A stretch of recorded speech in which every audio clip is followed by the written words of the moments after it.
So, it's no secret to anyone who has talked to me, or even just if you've seen some of my videos, because I'm pretty sure I've talked about it in the past, but anyways, but that I suffer from anxiety. Specifically, I have generalized anxiety disorder. Anyways, so there's a few things that people with anxiety, behaviors that we exhibit, and a lot of people sometimes get annoyed at them, which just makes it worse for us.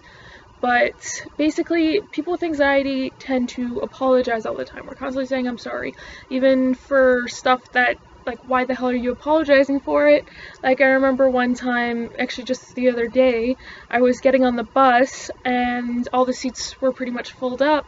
So a guy had to took his backpack off of the seat beside him and put it on his lap and kind of scooch so he wasn't taking up as much room. And then I sat down and I said thank you when I saw him move the bag. And then as I was sitting down, I apologized. And he's like, oh, it's no big deal, seriously. And I was like, why did I apologize? Because I'm constantly apologizing and saying sorry.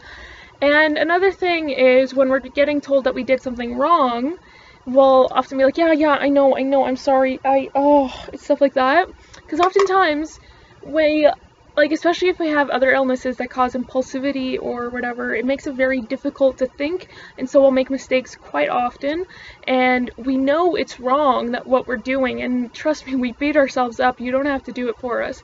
For example, like, I always say, yeah, I know, I'm sorry, or whatever. Like, I'll say it, like, it's just an instinctual thing, like, I know, and everything else. And my stepmom, like, as a teenager and a kid, like she doesn't really do it anymore, but she'd always be like, well, if you know, then you wouldn't have done it, or like, stop saying I know. And she would always get mad at me for that, and I'm like, I can't help it. It's an instinct, it's a reflex action and everything else. And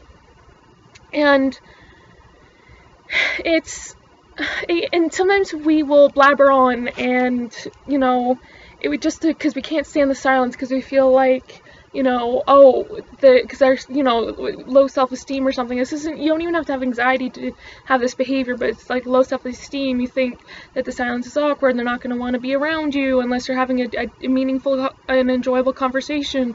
So sometimes you feel like you have to fill the silence, even though most people are comfortable with the silence. So if people tend to blather, sometimes they start talking, they can't stop. It's not like they're trying to do anything annoying, or a lot of times they don't even realize that they're doing it, or sometimes they do realize, except they just can't stop. So you being like, you don't have to talk, chill, shut up, or whatever, is just gonna make us feel like shit. Because whenever you like remember something embarrassing and you're like, oh man, that was so embarrassing. People with anxiety, it tends to be more of a, fuck, it was so stupid, why did I personally hit myself in the head when I get those, like, emotional flashbacks and whatever, like the kind of, and and I'll obsess over it for a while. I'll be like, why was I so stupid? I can't believe I did that. And I'm going back to, like, when I was a fucking preteen, and everyone who's, when you're a preteen, everything you do is fucking stupid. I'll teach you that now. If you're embarrassed about what you did when you were, like, 12 to 14, relax. Or, sorry, 10 to 14, that's tweenish, tween, preteen, whatever. That's, like, everyone's most embarrassing time. And even as a teenager, even as an adult, everyone's always fucking up. And it's embarrassing as hell, but you can't beat yourself up over it. Like myself, it'll get so bad that I'll get an embarrassing memory, and I won't be able to do anything. And I'll, have, the rest of the day, I just can't stop focusing on that memory. So, I got this from a walk-in counseling session. So for those of you who deal with this stuff, and this is also for an emotional, this is just the 4 steps for an emotional flashback, so it could also be if there was a bad thing in your past that it's not so much an embarrassment, but it could also, sort of someone hurt you or something, and I'll get into something about that as well, about being hurt. Okay, so the first step is what's happening. So look at detach yourself and look at what's happening. What are your thoughts? What are you feeling? Like, what emotions? Are you feeling angry, sad, fear, joy, embarrassment, etc.? And what's triggering it, and what is being brought to, like, what memories getting remind you, like, where you're remembering and stuff like that. What memories are being triggered. And the biggest one, what's different now? That's the one that helps me the most, is I'm remembering some fuck up I did, how much of an awful person I was, or embarrassment or something, and I'm thinking, oh, that person who was there when I was doing the stupid thing thinks I'm an idiot, they think I'm an awful person and everything else, and I can't believe I was ever that stupid. And except the thing is that that actually makes you feel a lot better when you think about it.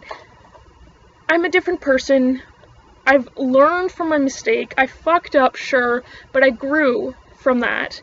And part of how you know that you've changed, and you know now the different, like, you know that what that thing you said or did was wrong, even though you thought it was right at the time, is the fact that you are so negatively lamenting over it. You know now, fuck, I messed up, that was wrong of me. So, you know, in the future, you've changed, you've grown as a person. Everyone fucks up, and everyone, it's okay to be wrong. It's okay to have incorrect ideas and thoughts and then have it corrected later. There's nothing wrong with being wrong. As long as you're able to, once you are presented with the correct information or whatever, then you're able to grow from that. So, before you learn something, or you might have been taught something incorrectly. Like, I remember there's this fucking embarrassment of mine is, for the longest time, I thought the difference between the male and female pelvis was that a woman's pelvis was like this and a male's pelvis was like this, which is not the case. And, because I had this one fucking incorrect medical textbook and I saw a few images online in high school about it, so I completely thought that for life. And I remember in college, I saw the skeleton that we were studying in life drawing class, and I said, oh, that's a female skeleton, because it didn't have the kind of the, it was like this, but in reality a woman's pelvis is wider, the hole's a little bit bigger, and the actual, like, lumpy things here are a slightly different shape. They're still fairly similar, not nearly as different as I thought they were, and then the teacher's like, no, I'm pretty sure that one's male. And I was like, no, it's definitely female. You can tell by the pelvis, it's open and not closed and everything else. And then everyone's like, okay, but I'm pretty sure it's male. And I was like, what the hell? And then a few months later, after that semester had ended and there was no chance for me to go back for that, I saw the actual difference between a male and female pelvis. And for the longest time, I was so humiliated at myself. But I gotta look back. It's like, what's different now? I know the actual difference. I fucked up. So what? I was misinformed. Whatever. And this happens a lot because I remember things like beliefs and, you know, how I was an asshole to someone because of a belief that I was taught. And then I got older and realized that that was wrong. And it still caused me to lament and everything else.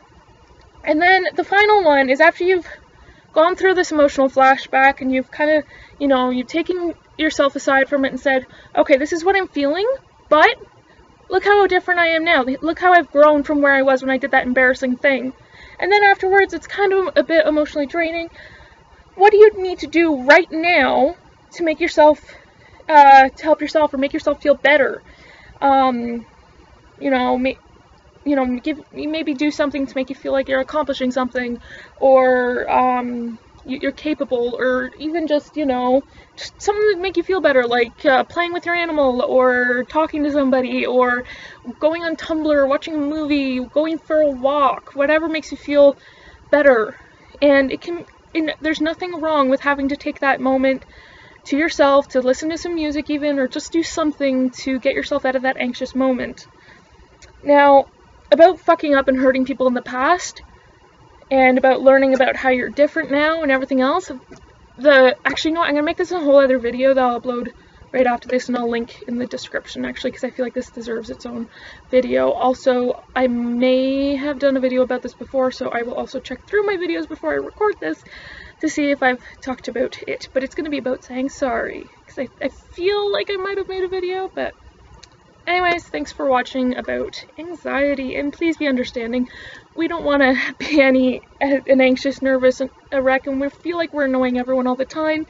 So if you tell us we're annoying you, even if we're just annoying you a little bit, we'll feel like we're the biggest nuisance and a huge pest all over the place. And if we aren't talking to you for a while, don't feel like it's because we hate you. We think it's because you hate us and you don't want to talk to us. So don't be afraid to reach out to us. We'll always unless we actually, like, because people with anxiety doesn't mean that we aren't capable of getting mad at people and feeling like somebody did something bad to us and we don't want to, not liking people. But oftentimes there are people that we like and we want to spend time with that we feel like we're not good enough for them, so they don't want to spend time with us, so we don't want to bug them, so we don't. I've accidentally lost friends just because we just never talked again because I was too embarrassed to, hey, what's up? So, yeah. Thanks for watching.